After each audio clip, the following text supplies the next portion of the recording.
Viernes 8 de marzo. En el contexto de la lección de esta semana, titulada Lecciones del pasado, en esta ocasión estudiaremos Resumen para estudiar y meditar. Según el Nuevo Testamento, ¿cuál es el objetivo final de la soberana conducción de Dios sobre su pueblo en la historia? Los salmos históricos son un poderoso testimonio de la fidelidad de Dios hacia su pueblo. Cada acontecimiento de la historia del pueblo de Dios era un paso providencial hacia el cumplimiento final de la promesa divina del Salvador del mundo en la persona de Jesús de Nazaret.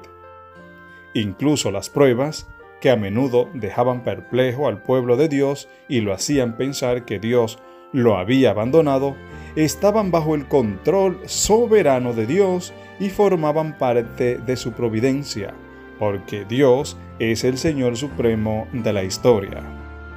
El salmista presenta hábilmente la verdad de que ni siquiera la deslealtad del pueblo puede impedir que Dios conserve la fe en él y cumpla sus promesas.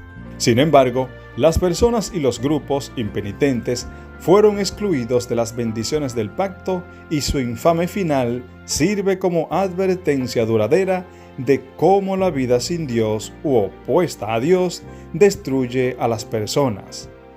Los salmos animan a los hijos de Dios de todas las épocas a esperar en el Señor y permanecer fieles a Él.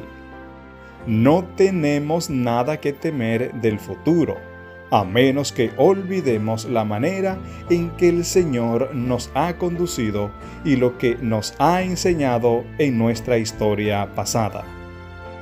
Para que el pueblo de Dios pueda avanzar sin temor, necesita conocer los hechos de su historia.